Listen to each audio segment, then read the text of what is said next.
Yeah, mga ka-that's good. On the way tayo sa recycling depot, mga ka-that's good. Punong-puno yung kotse natin. Ito yung mga ire-remit natin doon ng mga lata, tin can, plastic bottles, mga ka-that's good. Mga bote ng alak, wine.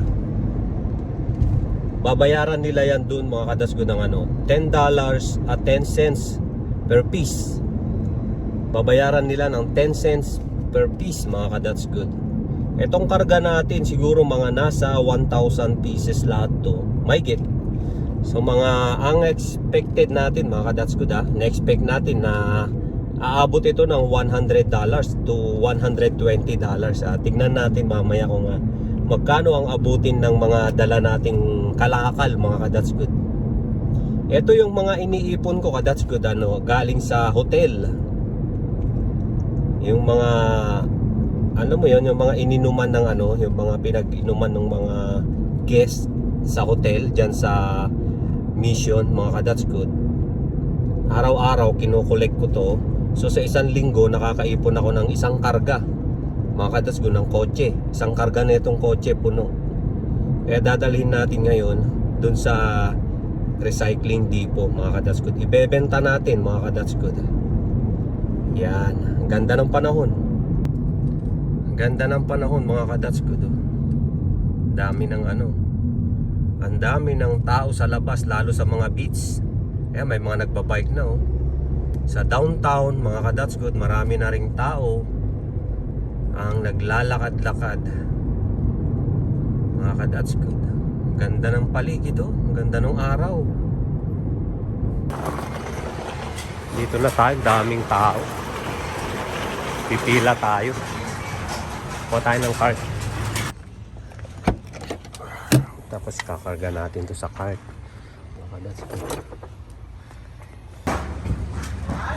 Minamano ko nang binubuhat yung iba. Tigda-dalawa.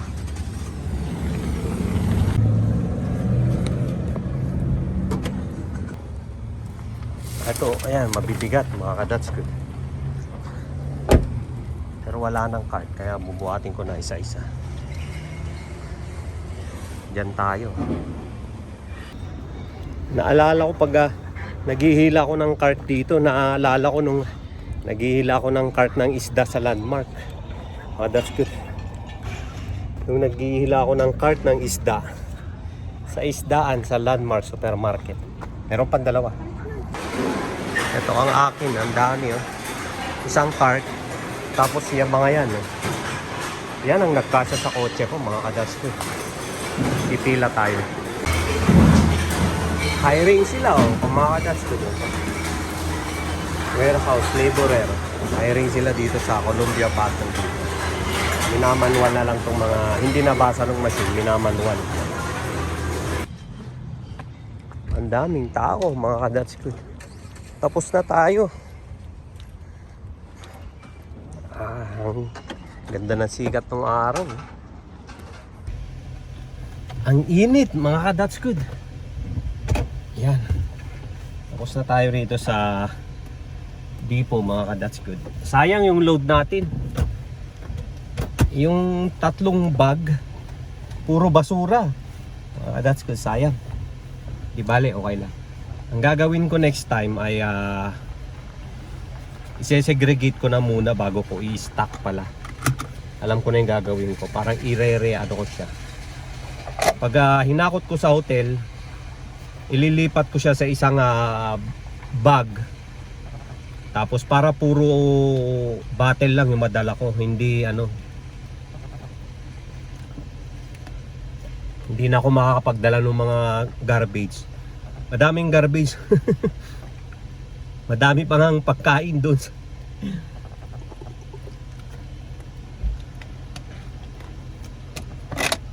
Daming tao, mga ka-that's good. Inabot ako dito ng 2 oras. Tara, dahil mamaya ay magdo-DoorDash tayo.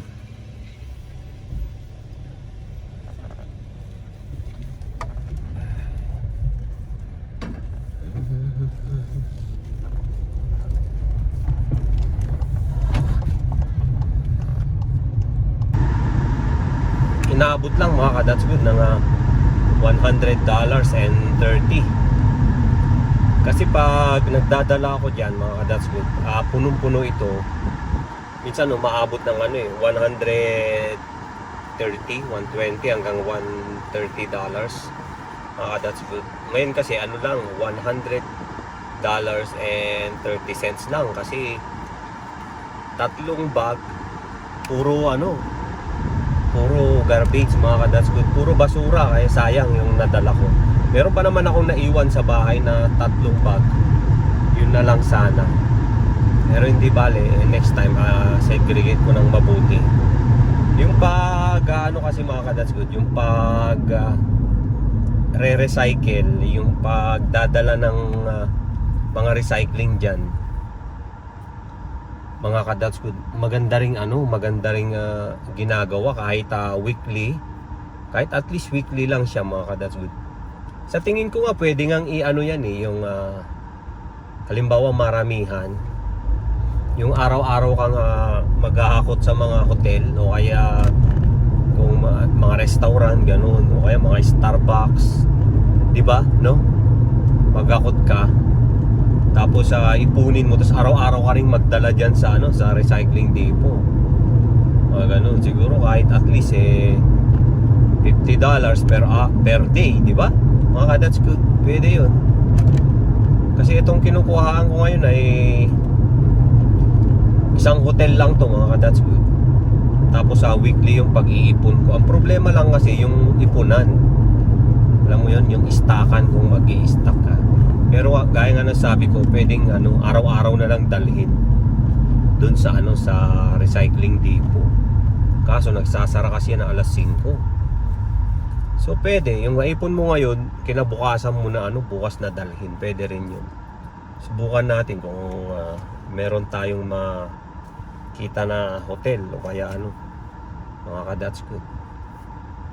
So uwi muna tayo, tapos ay maliligo tayo dahil hindi ako naka-jacket kanina, hindi ako naka-sweater.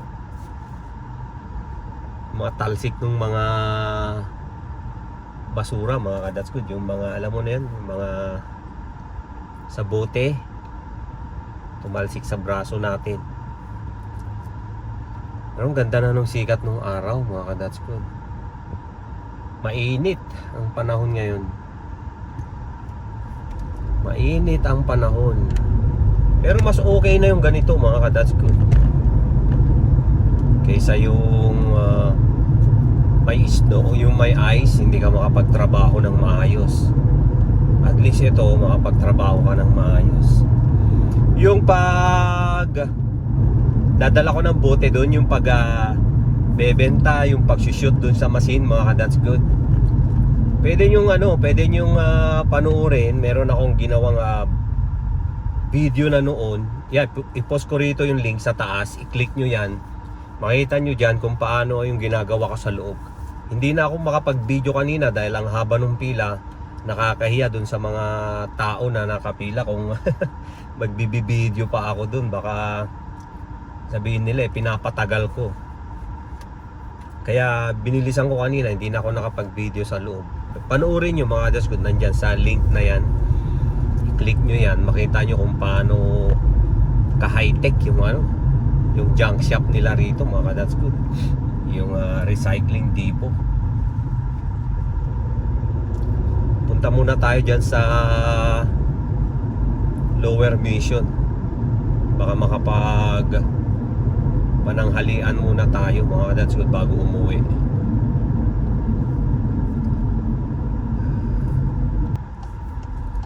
Daming tao doon sa loob. Meron pa yung baguhan din kanina, Chinese mga that's good, grupo ng Chinese, mga nasa nasa 4 sila, 3 babae, 1 lalaki, puro may edad na. First time daw nila, so nagpaturo sila sa akin. Hindi nila alam kung anong gagawin. Wala ka lang pipindutin doon, i-shoot mo lang pagpunta doon. I-shoot lang. Nasabi ko, just insert lang yung yung mga lata. So wala na kayong gagawin, sabi ko. Iba-ibang tao, mayroon pang mga bata na maliliit, mga ka-that's good. Yung mga bata naman na maliliit, yung mga 5 years old, 7, 10, 11 years old, tinuturuan nyo ng mga magulang na na mag-recycle, mga that's good. Tinuturuan sila. Kaya doon, meron doon na patungan na kahoy para sa mga bata. Kung yung bata magsushoot siya ng bote doon sa machine, pwede niyang hiramin yung patungan. Meron doon patungan na kahoy. Pag maliit talaga yung bata, pwede niya pagpatungin yung 2 kahoy o kaya 3 na paleta. Tapos doon siya papatong. Madami ding mga senior, mga that's good, maraming senior doon. Minsan dati ilang beses na, siguro mga 3 beses meron na ako doon mga tinulungan na senior. Dahil nahirapan doon sa pagbaba pa lang ng mga bote nila doon sa kotse, nahirapan na sila. Kaya nag-o-offer ako ng tulong. Pumapayag naman sila, mga that's good. Pag pumayag sila, tsaka ako tutulungan. Ganon dito ka, that's good. Pag tutulong ka, kailangan tanungin mo kung gusto niya ng tulong. Kung do you need help, ganon. Pag sinabi niyang no, wag mo nang kulitin. Ganon dito, that's good. Pero pag sinabi niyang pag gusto niya, alam mo naman kung gusto niya, sasabihin naman niya, ayun, tsaka mo tutulungan. Katulad nun, hinihila niya yung bag niya, yung garbage bag. Habang hinihila niya, nabubutas yung ilalim. Lumulusot yung mga bote. Naawa ako, kaya tinakbo ko. Iniwan ko muna yung ko. Ang nangyari, mga ka-that's good, muntik mawala yung mga bote ko sa loob. Kasi habang nagsushoot akong gano'n, nakita ko yung matanda. Hirap na hirap. Iniwan ko ngayon, tapos tumakbo ako doon. Tinulungan ko siya. Pagbalik ko, wala na yung mga bote ko sa machine. Wala na rin yung pera. Mga kadats ko, nakuha na yung resibo. Ngayon, tinanong ko doon sa crew. Buti na lang pala, yung crew yung nagtago. Mga kadats ko, yung staff nung depo. Pati yung resibo siya ang nagtago. Kasi daw, pag iniwan ko daw doon, kukunin daw ng mga ibang tao. May mga ganun daw na nangyayari doon. Sabi ko, hindi ko alam. May kumukuha rin pala. Sabi ko, oo, may kumukuha, sabi niya. Kaya tinago ko muna dahil nakita kita doon, sabi niya. May ginagawa ka. Nakita pala niya ako na tumakbo palabas. So, ganun doon. Madaming kwento, mga kadats ko. Nakakatuwa. Dami kang ma-experience. So nandito tayo sa tambayan natin, mga kadats ko, sa Urban Park. Dito talagang mainit dito kasi walang puno, mga kadats ko. Ayan, walang puno rito sa Urban Park. Ito ang park na walang puno. That's pahinga lang ako saglit, tapos ay kakain. Inihabol natin yung 3. Yung 3 bag na hindi natin nakarga kanina, binalikan ko, that's good. Tapos dalhin natin ulit sa depot, sa recycling depot, para wala nang matira dun sa bahay. That's good. So dalhin ko na to doon. Sabay karga na ng gas mamaya, tsaka baka magpakarwas na rin tayo, mga that's good, para isahan na.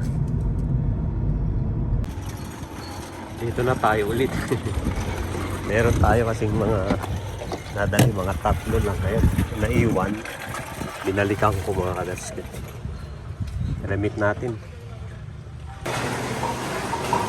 Walang bakante pa, mga that's good. Antay tayo. Naka $11 pa yun, mga that's good. Yung 3 bag, $11. Ayun, pwede na tayo mag DoorDash, mga that's good. Grabe yung bintana nyo. Yeah. Di na ako mag-car wash muna, mga that's good. Kumulimlim kasi kanina, mukhang uulan. Pakiramdaman ko muna. Ganun na ko pag nag-car wash na, tsaka uulan, Sayang yung car wash. Mga ka-That's Good. Bukas na ako mag car wash. Night shift tayo ngayon mga ka-That's Good. Araw ng linggo. Ngayon lang tayo lalabas ngayong linggo mga ka-That's Good. Di tayo lumabas kanina. May pumasok unang order natin, King Tops. Kunin natin yan mga ka-That's Good sa downtown yan.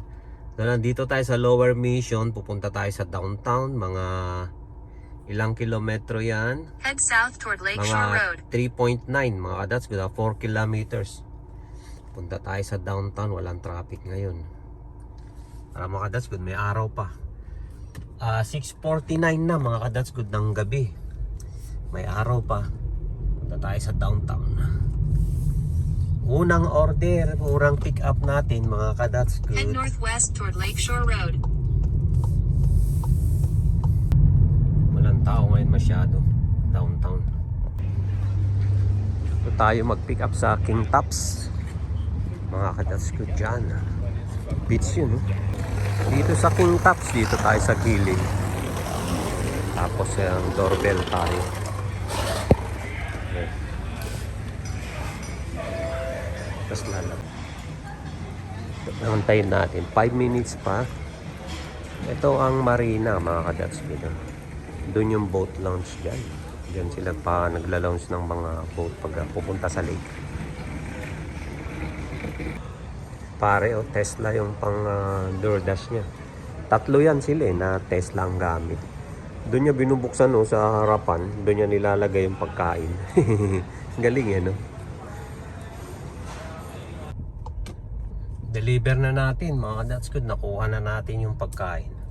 Ang dami. Nag-antay ako siguro mga 10 minutes mga That's Good. Ang haba na hinihila ng truck. Sa West Gelona ang natin, de-deliveran. Tatawid tayo sa lake, mga ka-That's Good. Dadaan tayo sa Bennett Bridge. Yung brown na building yan yung Kelowna Law Courts. Mga ka-That's Good. Dito na tayo, malapit na. West Kelowna man. Michelle Crescent. Ganda ng mga pine trees no? Number 212 basement suite mga That's Good yung diniliberan natin. Nag-aantay ulit ng order pero babalik tayo sa Kelowna. Nasa west tayo ngayon. Dito na tayo dumaan sa service road mga That's Good. Yun yung Highway 97 dyan. Dito tayo sa service road mga ka-That's Good.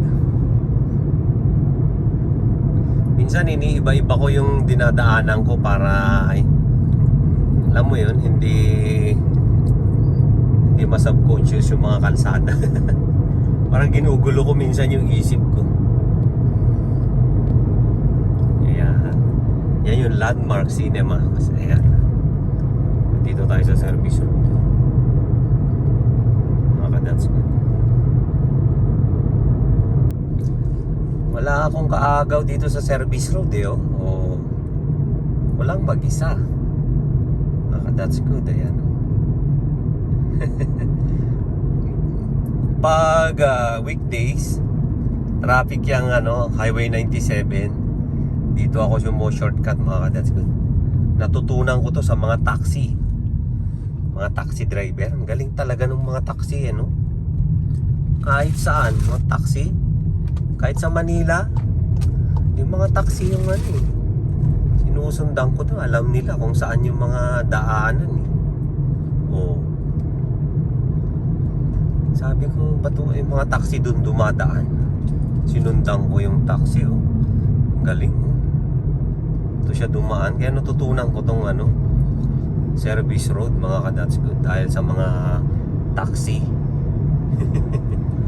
Galing na driver yung mga taxi driver.